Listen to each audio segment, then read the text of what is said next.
Hindi ako. Si Matel lang. Introduce ko lang si Matel.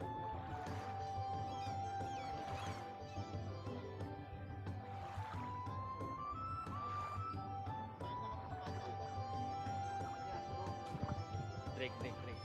Audio. Good morning, ladies and gentlemen. Please welcome your host on site for our hybrid event, Ms. Matel Patayon.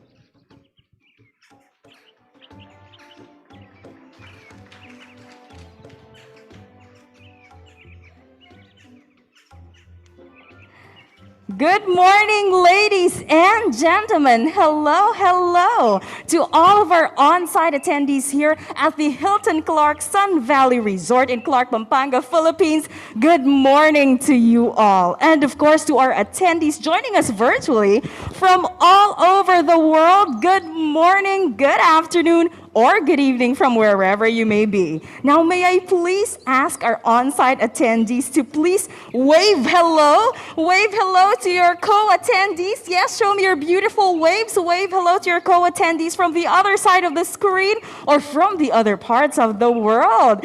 That is beautiful. Thank you. Hello from the Philippines.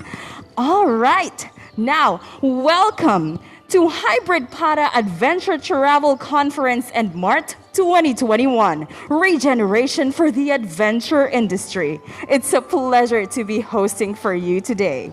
Now, without further ado, I'd like to please introduce my co-host for today's event, who is joining us virtually all the way from Bangkok. He's the Director for Communications and External Affairs of the Pacific Asia Travel Association. Ladies and gentlemen, Mr. Paul Prangkarn. Thank you for that introduction, and welcome to Para Adventure Travel Conference and Marts.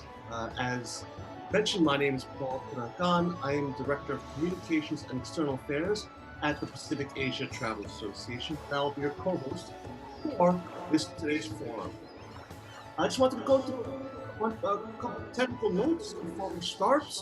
Those of you who are watching on Zoom, you can notice that there are two functions at the bottom of your screen, a chat function and a Q&A function. So for the chat function, please use that to engage with other participants, say where you're from, what you do, how you're doing, comment on what's being presented, and use it to network with other delegates attending today's event virtually. However, if you have any questions, please don't submit them using the chat function. Please submit them using the Q&A function as shown on your screen. It's difficult for the moderators to look at both the chat and Q&A. So if you want a question answered, you need to make sure to submit them using the Q&A function. And that is all of my technical notes, and I'll send this back to the Philippines.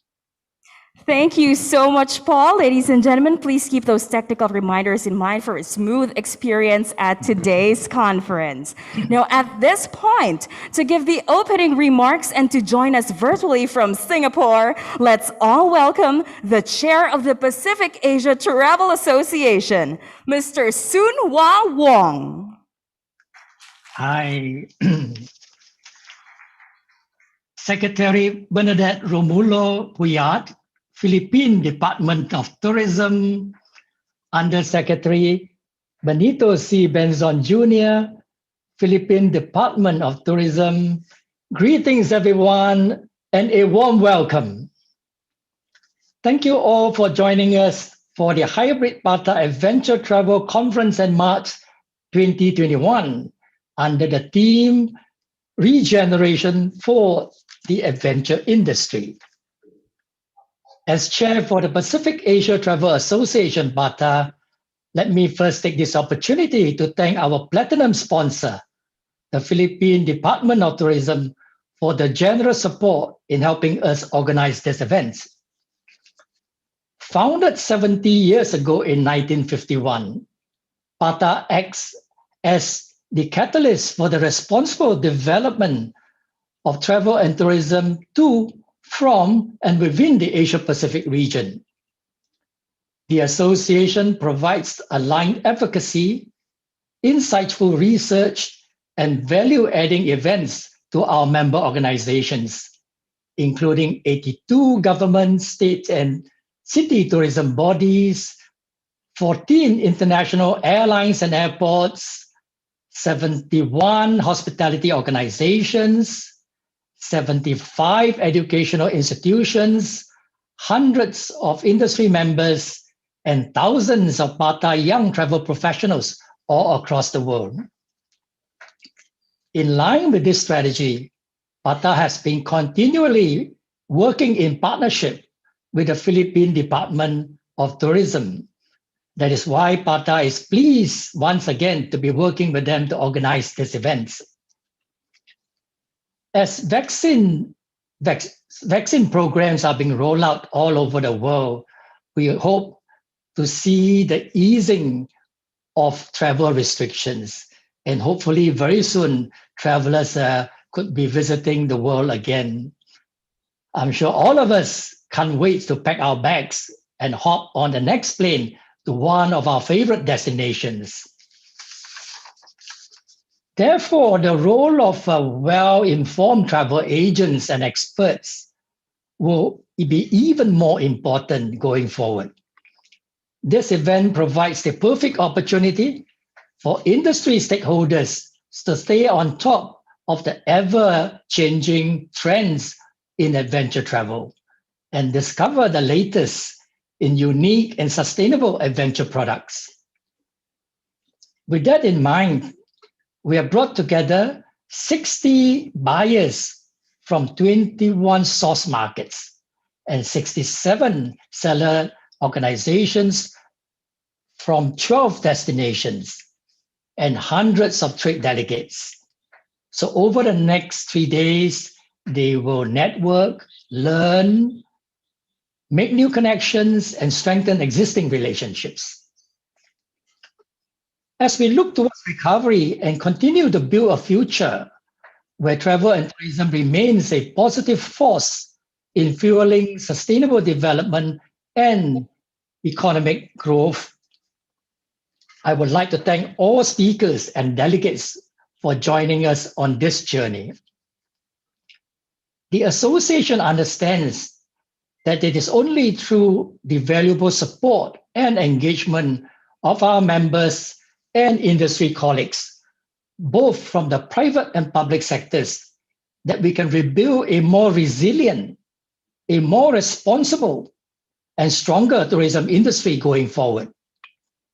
Once again, thank you to the Philippine Department of Tourism for helping us organize this event. And thank you to our members, live members, chapter members, and partners for your continued support.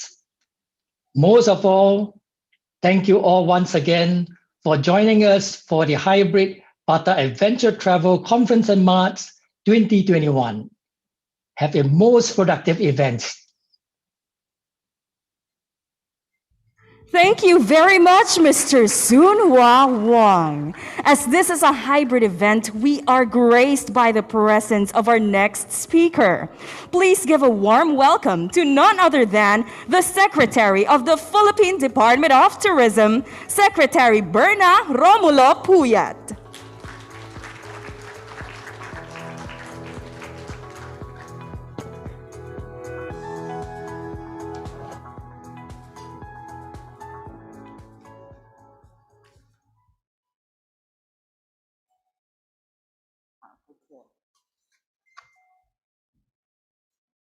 Mr. Sunhwa,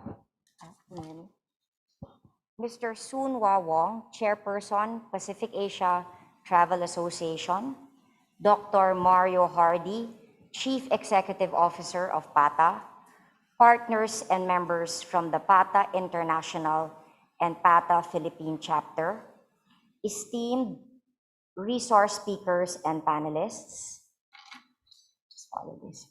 DOT family colleagues and fellow workers in the government. Colleagues from the private sector. I'm so happy that a lot of you are here today with us. Ladies and gentlemen, good day. The Philippine Department of Tourism welcomes you all to the Pacific Asia Travel Association, or PATA Adventure Travel Conference Mart 2021. In a span of a few months, the pandemic radically transformed the operating landscape of the global MICE industry. Despite the challenges, we are thankful for the opportunity to partner with PATA in organizing this travel mart and conference in a hybrid format as we continue to pursue a safe reopening of the Philippines' tourism destinations. We acknowledge the commitment and continuous support of PATA for the industry's fast and effective recovery through the various technical assistance, information sharing, and capacity development activities they have rolled out. In 2019, the Philippines hosted the PATA Annual Summit in Cebu with the theme Progress with a Purpose, as the pursuit of sustainability remains to be our strategic goal. The Philippines preserves its purpose of ensuring a strengthened and long-lasting collaboration among our tourism stakeholders and industry key partners within the Asia-Pacific region. Further efforts are also channeled towards the promotion of adventurous activities as a product that is very suitable to the demands of the new normal of travel, as it is mostly done outdoors, promotes conservation of nature, and leans away from mass tourism trends. While we continue to carefully navigate these challenging times, we enjoin the private and public sector to work together in rebuilding the industry's confidence through advocating responsible, safe, and sustainable tourism. Now is the chance for us to recalibrate our objectives, re-strategize our priorities, and reimagine tourism towards sustainable development and for the rapid, robust, and responsible renewal of the industry. For this purpose, the Department of Tourism crafted the Tourism Response and Recovery Plan in partnership with our private stakeholders through the Tourism Congress of the Philippines and in consultation with the World Bank. The TRRP aims to first protect and ensure employment and business survival during and post-quarantine, enable government and private sector to work cohesively towards a sustainable and resilient tourism industry for the future, and provide policies and guidelines for the new normal. Moreover, enhanced product and market development was underscored in the said TRRP as one of the 6 thematic outcomes, which will pave the way for adventure tourism, being primarily an outdoor activity and with obvious resemblance to the baseline requirement for a healthy and safe travel. It presents an opportunity for a strong reversal and onward growth. While adventure tourism has been recognized as a global tourism trend and tourists shift their interest to new destinations and experiences, the Philippines' unique 7,641 islands have a lot to offer.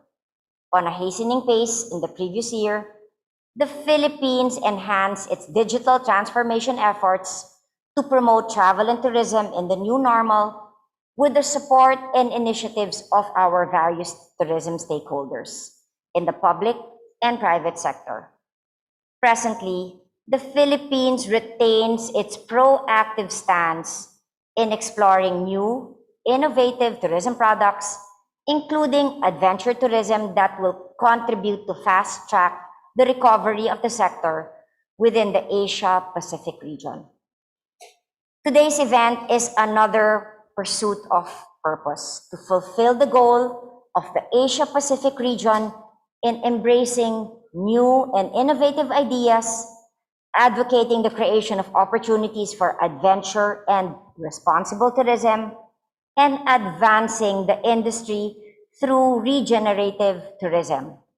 This event also serves as a symbol of confidence for the industry that through collective actions, we can bounce back stronger than before. With this, we are glad to welcome you all in this journey to make travel and tourism alive and thriving once again. Thank you very much. Thank you to all the participants who are physically here. Wow, it just really means a lot that the Philippines again is a trailblazer when it comes to hybrid events and that we could show the world that it can be done. Maraming salamat po.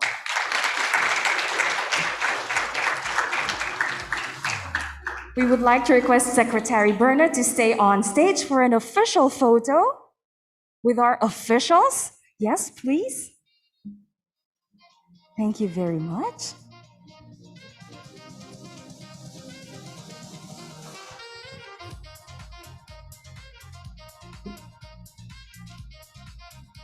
There you go. Please flash your beautiful smiles.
Thank you so much, Sec Berna and our DOT and TPB officials. Can we request the guests to please stand up for our group photo? There you go. Beautiful. I know we can't see your smiles right now, so we want to see you smile with your eyes.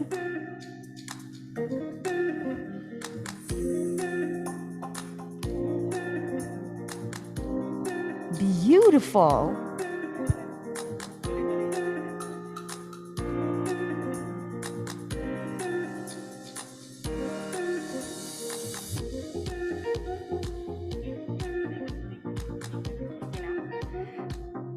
Thank you, everybody. Thank you for joining our group photo. You may now take your seat once again.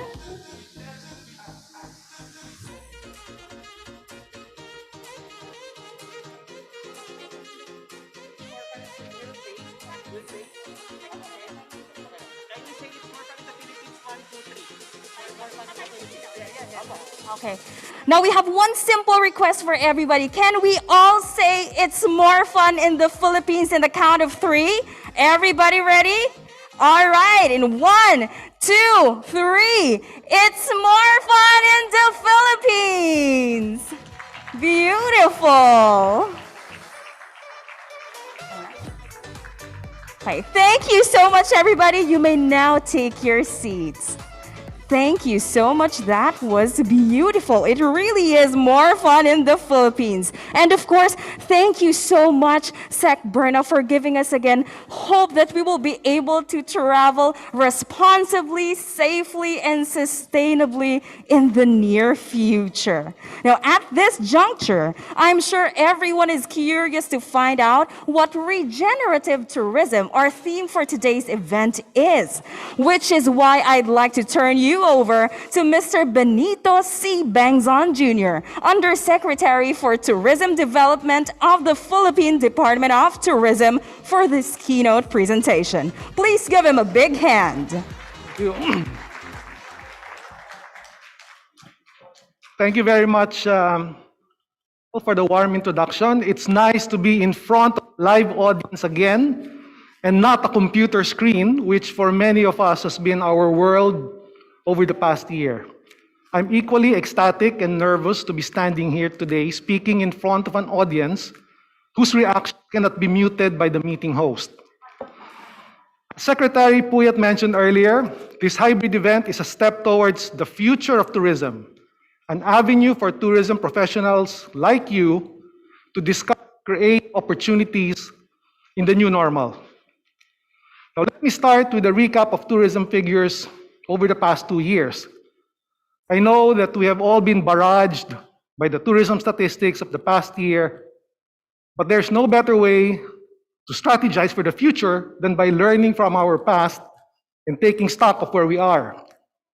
I believe that we can all agree that tourism is the most adversely affected sectors by the COVID-19 pandemic. The dismal figures alone speak volumes to support this claim. The UN World Tourism Organization, UNWTO, shows that 2019 was a banner year for tourism, with 1.5 billion international arrivals recorded globally. As weeks of uncertainty and fear turned into months, momentum of a then booming industry reached to a halt. The global record of tourist arrivals dramatically shrunk by 74%, equating to about 1 billion less travelers last year. This was a direct impact of border closures, stringent travel restrictions in all tourism markets. This decrease in visitor arrivals last year directly affected gross domestic product, which recorded a decline of about $2 trillion, or more than 2% of the entire world's GDP. This is the sad reality that tourism professionals are facing right now. And this reality is felt even more in the Asia Pacific. Asia Pacific, the region that has enjoyed the highest increment year on year for tourism arrivals and revenue in the past decade, is also the region with the most significant drop in tourism figures. Asia Pacific saw a decrease of 84% in international arrivals last year, which is about 300 million less than what was registered in 2019. The Middle East and Africa both recorded 75% drops. European arrivals declined by 70%, and the Americas suffered a decline of 69%, all according to the UNWTO. It's important to bear in mind that these numbers are not merely digits. They represent millions of jobs lost, thousands upon thousands of businesses that have been forced to cease operations, directly affecting communities, families, and individuals who are now facing the overwhelming struggle of losing their livelihood. Amidst the confusion and anxiety in the tourism and travel industry in 2020, an unexpected opportunity presented itself in the form of an interval, a comma, or a pause.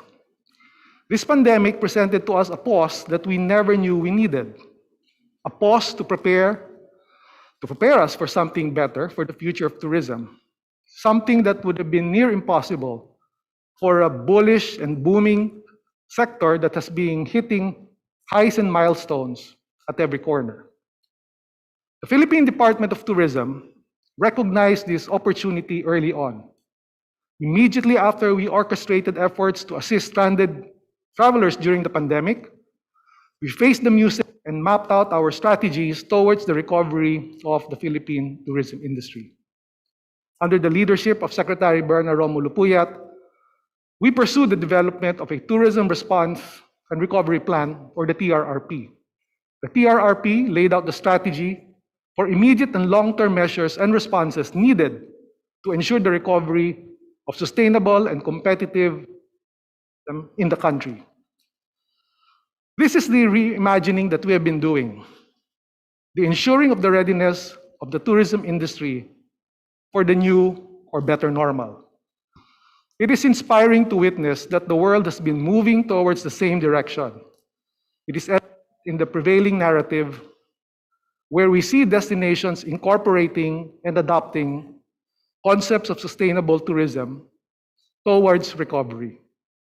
The swift acknowledgement of the value of this approach was made possible through this downtime and the consequent reboot of the tourism industry. The pandemic has fostered openness to change with a new way of thinking and acting.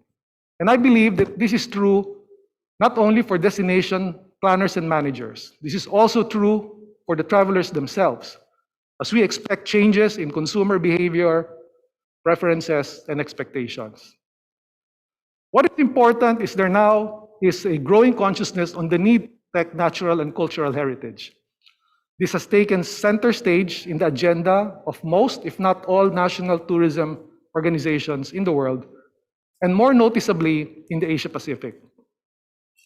This reframing of tourism being not only as a means of economic recovery, but as a platform for sustainable development will be the new order. Tourism cannot just be about headcount and short-term economic gains. I had the privilege to speak at the recent PATA Annual Summit 2021, and I'd like to share with you some parts of that speech. We are presented with an opportunity to reframe, recalibrate, and reimagine a more responsible and accountable tourism industry anchored on the principles of inclusiveness and sustainability. One that is caring of nature, the people and communities, and of course, for the travelers of tomorrow. An opportunity of this immense value in impeccable timing should not be wasted. In order to achieve lasting outcomes of this regeneration effort, we must have the proper policies, plans, and sustainability standards. Still, some troubling concerns linger and could be said has worsened since the start of the pandemic. There is the issue on waste management, which directly relates to the rapid acceleration of consumption for single-use materials, such as masks and other new normal needs. There could be hyperinflation that could injure local economies when tourism activities restart.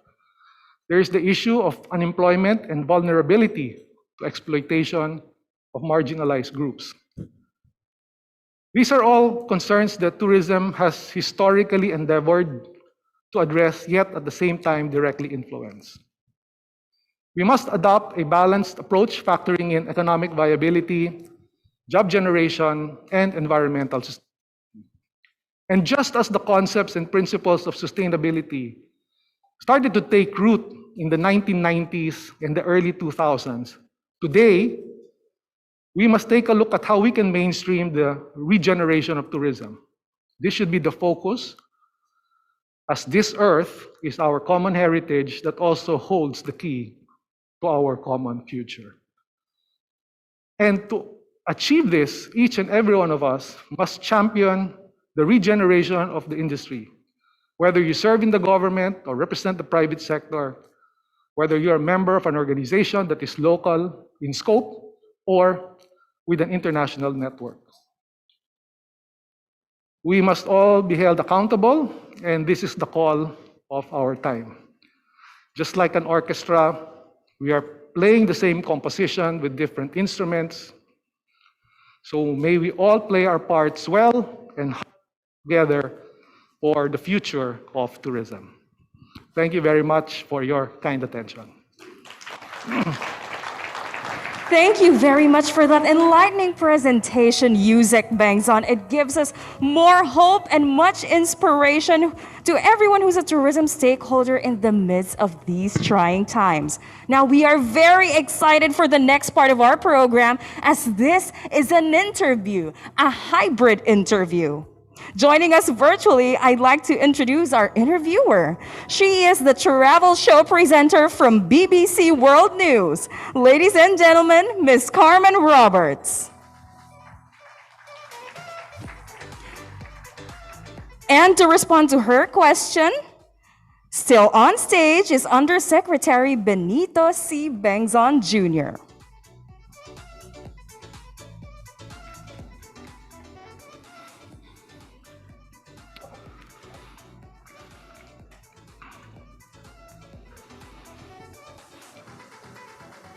Thank you.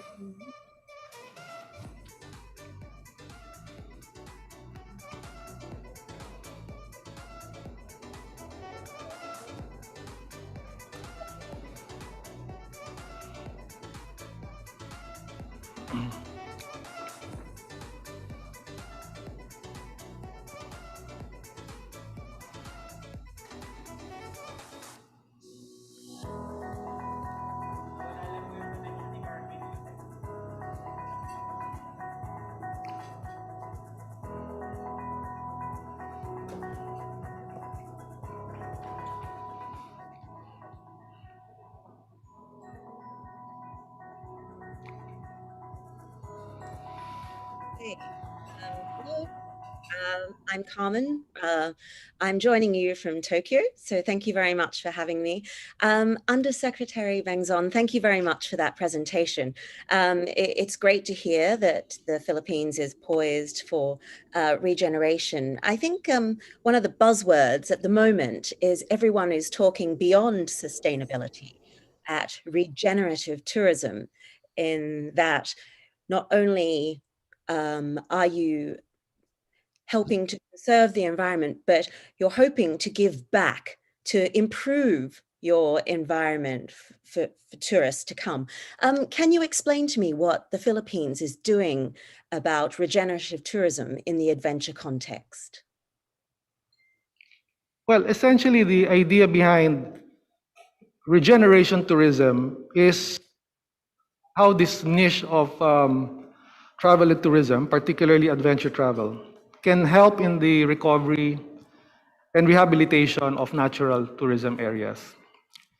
And there has to be at least the three elements to it: the physical activity, the natural environment, and cultural immersion. So in the case of the Philippines, we have had some success in some of our tourism regeneration efforts. In the region of Bicol, for example, we have whale-shark interaction or whale-shark watching, which have provided opportunities for local community livelihood. while making sure that they take care of the marine resources that they have been blessed with. And there are other examples, terrestrial examples. You have Mount Masungi, just outside of Metro Manila, wherein the administrators of this natural reserve have taken great efforts to make sure that they create a greater awareness on the importance of making sure that these natural assets are protected, not only for tourism activities, but more importantly, for providing an avenue for livelihood, especially at the community level. So this is the kind of model that we would like to see more of, not only in other parts of the Philippines, but perhaps around Asia and around the globe. We see this as the trend in the next few years, and we hope that it is something that stakeholders can naturally embrace as we move to a new normal or a better normal. Undersecretary, I think the Philippines was ahead of the curve in this, in that it closed Boracay down in 2018. So it shut down the beaches to regenerate. Do you think that, what are the lessons that the Philippines has learned from its experience in doing that in Boracay? Did it work? Are you doing more of that? I guess where it's self-imposed now anyway with COVID, but do you think that this has helped, and do you think this is the way forward? Is shutting down a destination the key? Well, that was a tough decision that we in closing down Boracay for 6 months. And we'd like to think that we've achieved a considerable degree of success. I think one thing that we learned from the Boracay experience was that it was a chance to push the reset button and to rethink our approach when it comes to destination promotions and development. Previously, the focus was more on destination promotion, but with what's happening around the globe, there is now greater focus on the principles and concepts of destination management.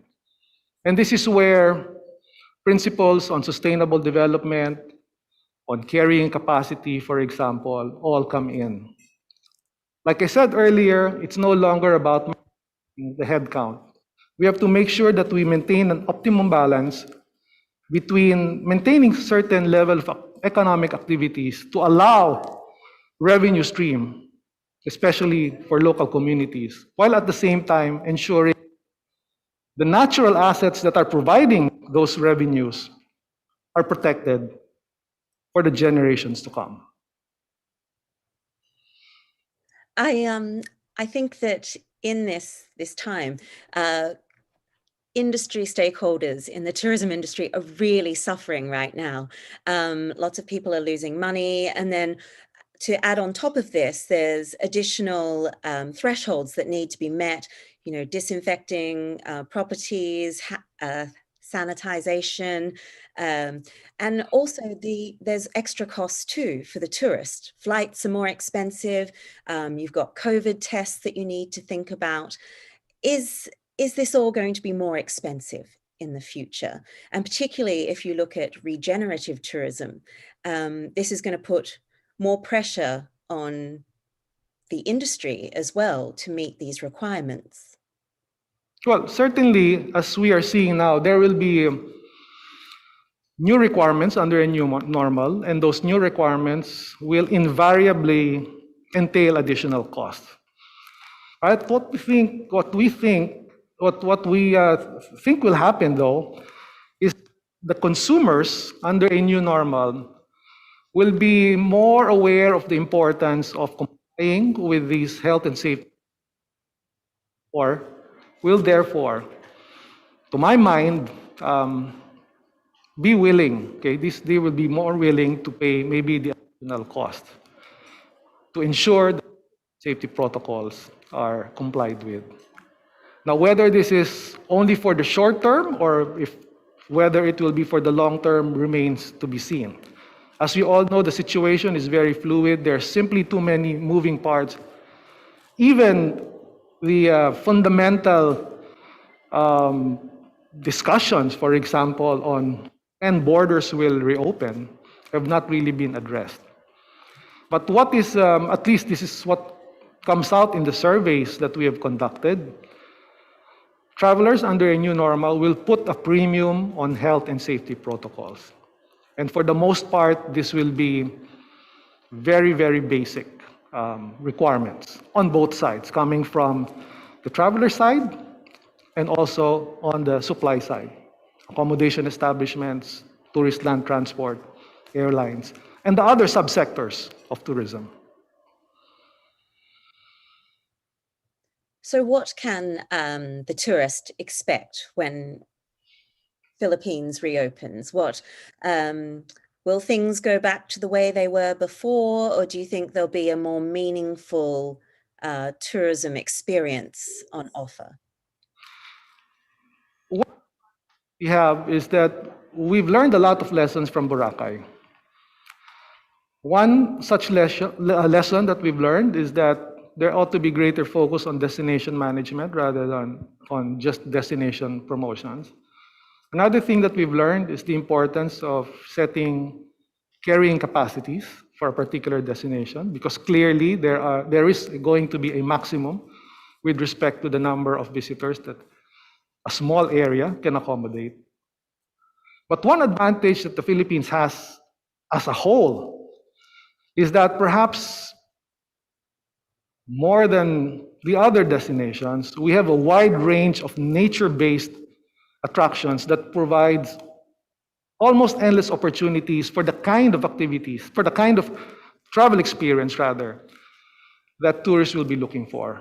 Open air, well-ventilated activities, low density but high value kind of travel experience.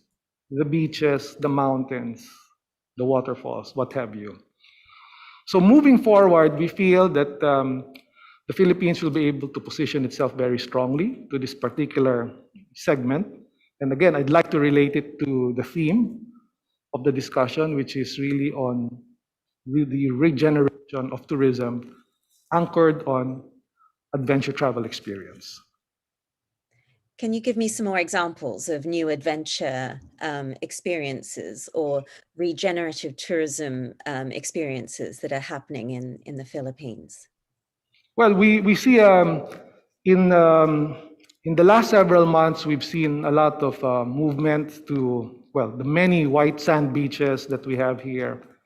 We're also seeing a lot of people going on mountaineering, hiking tours. And even for motorbike or the regular bicycle, we see a lot of people who are now into these kinds of activities.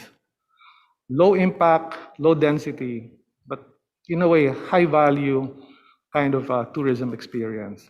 And again, this is something that maybe offers also an opportunity for our travel agents and tour operators who are represented here. They have to take a look at what would be the changes in the behavior and the preferences of consumers under what we refer to as the better normal or the new normal. Has there been a shift from the government to promote more outdoor tourism? Like you say, the mountains, the beaches. Has there been more of a shift to heavily promote this aspect of the tourism industry in the Philippines? Yes, there has been a steady shift towards those outdoor activities, and we're starting to develop circuits in the different provinces which will connect attractions that are based on, let's say, the cuisine or the culinary heritage of a particular area with nature-based attractions.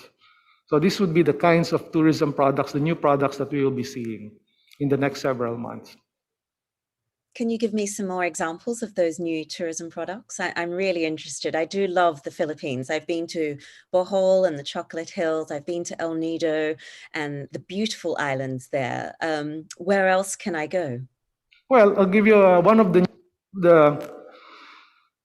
tourism corridors that we developed early on was what we refer to as the reef and corridor, which combines the attractions of a mountain resort, Baguio, with the seaside attractions of provinces of La Union, Pangasinan, Ilocos, which are famous for their So this is an example of, I guess, a specific tourism product that combines the attractions in the highlands and also seaside. Fantastic. And so what about, I guess not everyone is, this all sounds quite luxurious in some aspects. What about tourists who don't have that disposable income? Do you think tourism experiences are going to become more expensive in the future, or will there still be the market for the less expensive? Well, the Philippines has always been known as a value for money destination. So there will always be different products catering to different segments of the leisure market.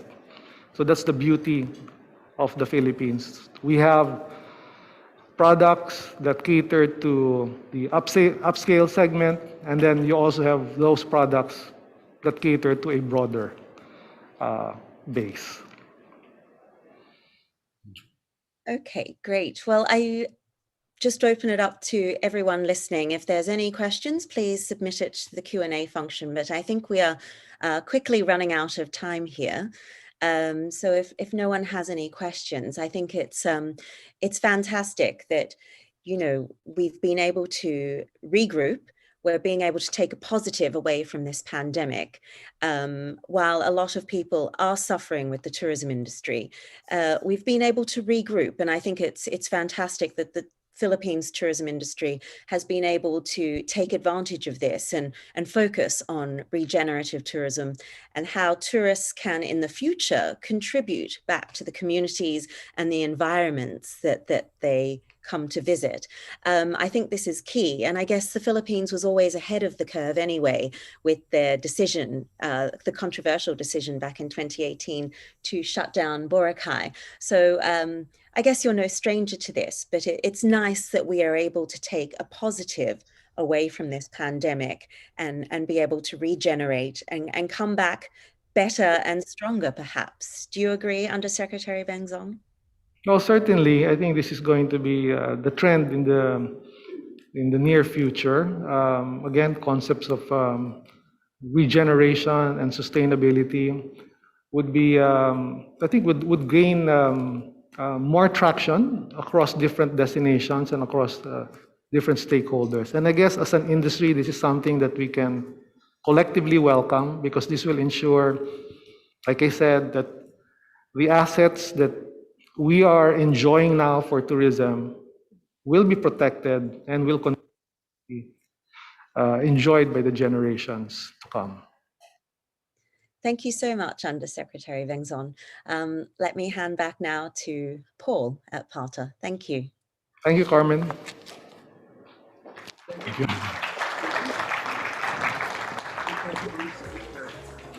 It's always a pleasure to hear from Undersecretary, and always a pleasure to be working with Carmen as well. So we've come to the end of this session. Let me just share my screen real quick. We've come to the end of this session, but I just want to remind you, if we're currently streaming this on our YouTube channel, so you guys can also share this on your social media channels, whether it's Facebook, Twitter, Instagram, or LinkedIn. It's easy there. You can just go to PATA TV and you'll find this currently streaming there. Feel free to share it. For those of you on site, feel free to take pictures and post it on our social media channels. Please hashtag ATCM 2021, PATA ATCM, hashtag PATA events, and hashtag It's More Fun in the Philippines. If you're at home and you want to take a screenshot of what's happening on your computer, feel free to also post that. We want to see how everyone's set up and how you're watching today's today's event. So once again, thank you to our platinum sponsors, Department of Tourism Philippines, and thank you to the Secretary, the Undersecretary Carmen and Sunwa for the opening sessions. And also thank you to all of you who are watching it, both physically and virtually. I really wish I could be in the Philippines just watching some of the stuff we've seen here. It reminds me of how much I actually miss events. And with that, our next session will begin at 10 a.m. That's 10 a.m. Thailand time. So just in about 10 minutes. and that is delivering what the next generation of venture travelers wants. To actually go to that session, this session will end on this Zoom video will end. You have to go to the program and then click on the next Zoom session to actually join the next session at 10 a.m. Following that session, we have a networking break. It's you can be able to meet some of the speakers from that panel and from tomorrow's sessions as well. So feel free to join that. You can meet the speakers, connect with the other delegates. You know, it's an opportunity for us to network virtually and, you know, maybe, you know, find out how everyone's doing, what they're doing to get by, and how we can work for a better and stronger industry. And with that, if you have any questions about today's event or about any of the activities that PATA has, feel free to contact me. My email is very easy. It's paul@pata.org. Find out more about all of our activities at our website, www.pata.org. I also have to remember to thank our supporting media partners for their help in promoting this event. And as always, thank you to our PATA partners, PATA members, life members, chapter members, and all of our members. Without your continued support, none of this would be possible. So with that, we will end the session, and I will see you at 10 a.m. in just about, I think we've got about 10 minutes, and I'll see you at the next session. Thank you, and see you shortly.